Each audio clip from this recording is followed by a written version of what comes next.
No way, Speedcube Shop just said that an 85 euro Speedcube has a good price.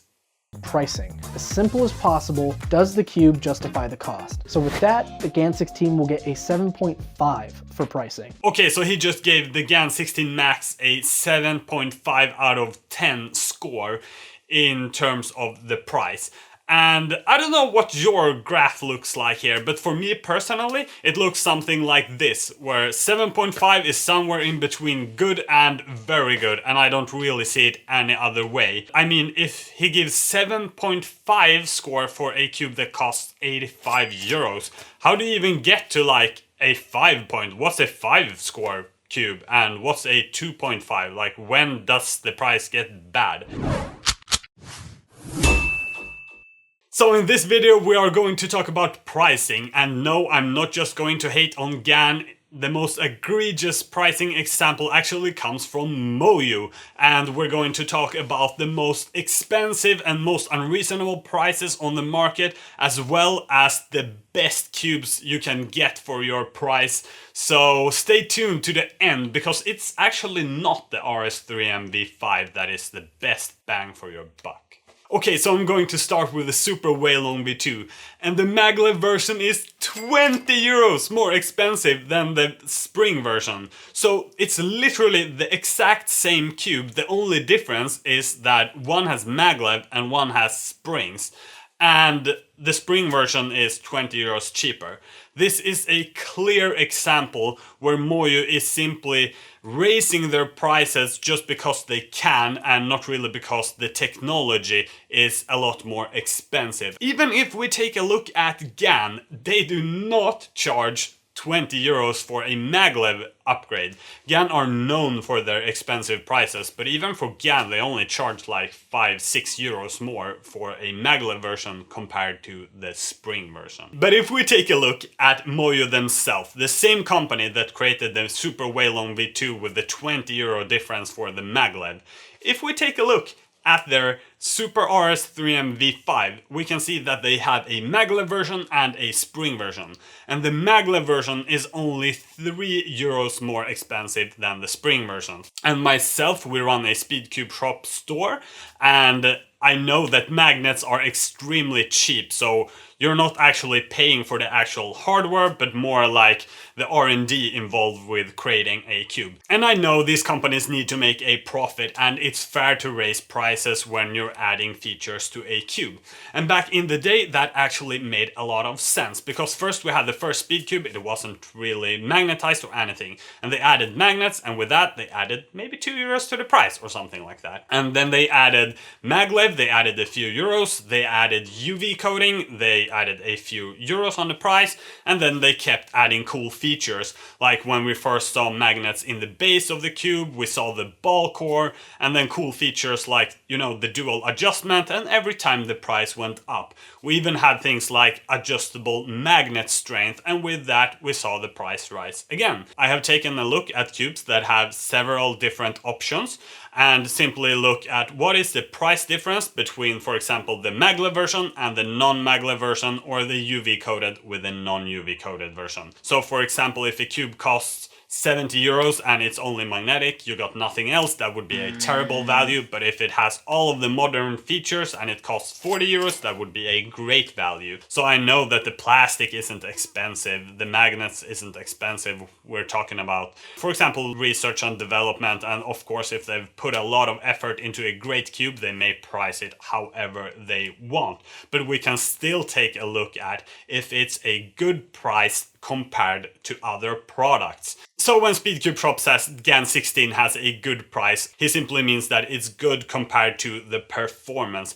But still, even so, we can take a look at other cubes that has great performance and also a great price, and that would simply be a better price to performance ratio in my opinion. So after taking a look at Moyu cubes, GAN cubes and Chia cubes, etc., I have found out what Speedcube companies on average priced their features and what they priced their features at when they're talking about budget cubes. Because often you can see that on a budget cube, the upgrade from spring to maglev only costs maybe €3. But then again, if we take a look at a premium speed cube, they usually charge maybe double that. So this is what my research found. When it comes to dual adjustment, we can see it in pretty much all of the premium speed cubes, so I'm just going to ignore that feature. Maglev costs from €3 to €6. UV coating is €2 or €5. A magnetic core is €5 or €6. We don't really often see magnetic cores on budget cubes. A 20 magnet ball core is about €5, and a 20 magnet ball core, if you don't know what that is, it's simply that you have not just for the corners, but you also have magnets for the edges, and that is usually paired with, of course, magnets inside of the bottom of the edge pieces, not just the corners. So if you're anything like me, now you're thinking, wait, I can add all of these numbers together and I can find out what should a good speed cube with all of these features cost. And I actually have that number for you. So let's take a look at the cube itself, the base cube.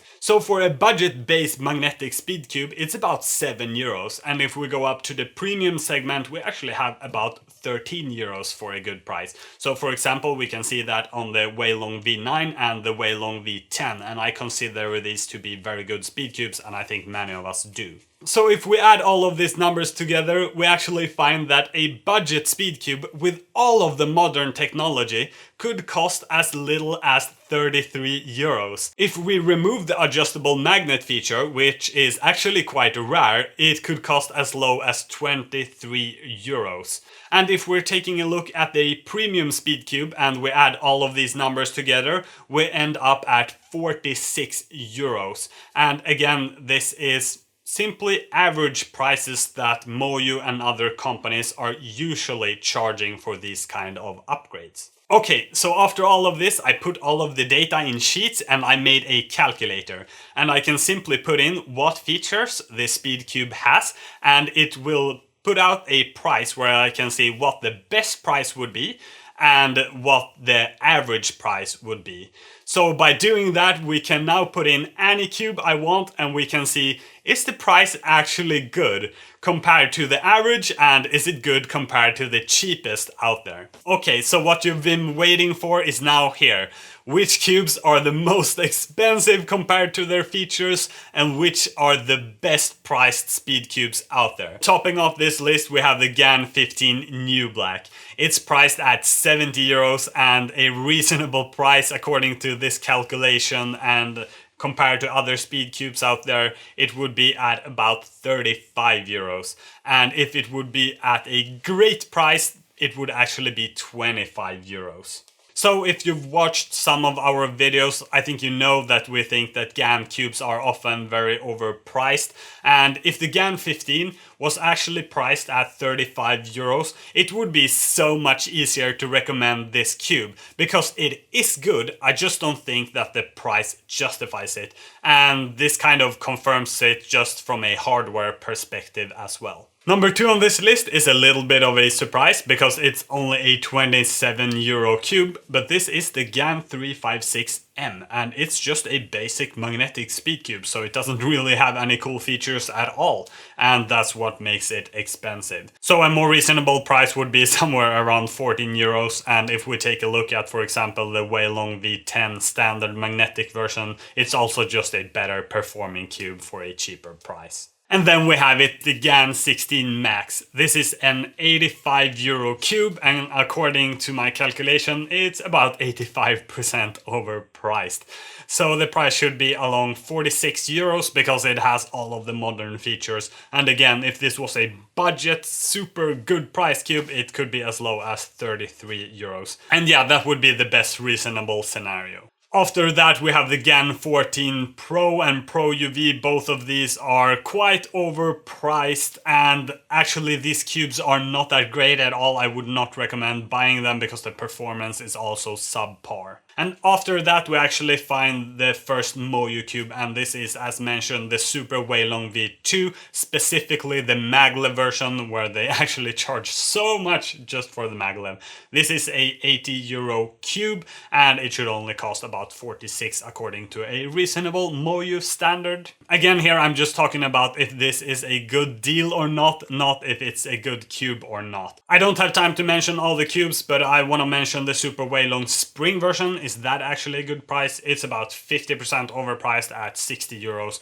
In my opinion, this is actually the better version of the cube as well, so this one is definitely a better deal, although it's a bit overpriced still. A bit further down on the list, I want to mention the GAN 12 because I think it's the best value GAN Speedcube. The Speedcube costs €56 and a reasonable price would be about 41, so it's about 36% overpriced, not too expensive for what you get, but it's still an expensive cube, of course. Okay, so here comes a quick mention of all of the cubes that are actually in a reasonable price range. So here's where you're getting a good cube for a good price. Tornado V3 Pioneer UV, WRM V9 Ballcore, WRM V9 Ballcore Maglev UV, Pudong Light Maglev UV, WRM V10 Ballcore Maglev, XT3 V1 Flagship and Flagship UV, Huameng YS3M, both the spring, the maglev and the Ballcore versions.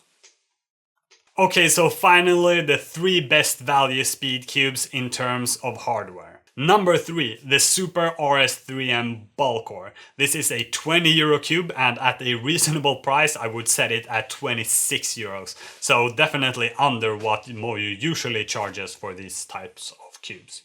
Number 2 is the Qi M Pro V2. This is a €10 speed cube and a reasonable price here is 14. Number 1 is the Qi M Pro V2 Pioneer. This is actually a crazy cube. This one only costs €16, but if we add all of the features together, it should cost about 31.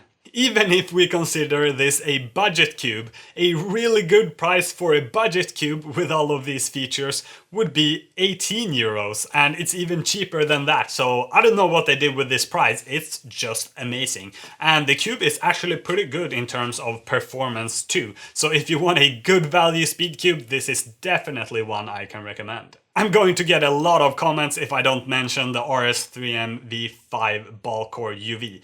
This is a €25 speed cube, and a reasonable price for all of these features would be 31, so this is definitely a good value speed cube with about 20% underpriced according to this calculation. Even if we consider it a budget cube, it's in the middle of this range, so it's overall just a really good value speed cube, and this one also is a really good performing speed cube as well, so I can definitely recommend it. So there we have it. If you're interested in other cubes, I will leave a link to a sheet below where you can check out the entire list.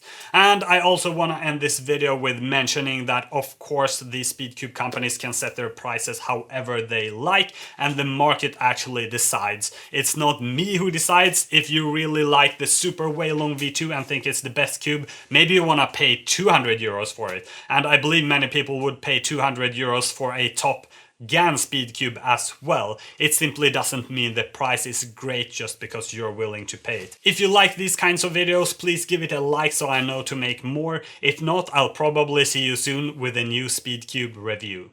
Cheers.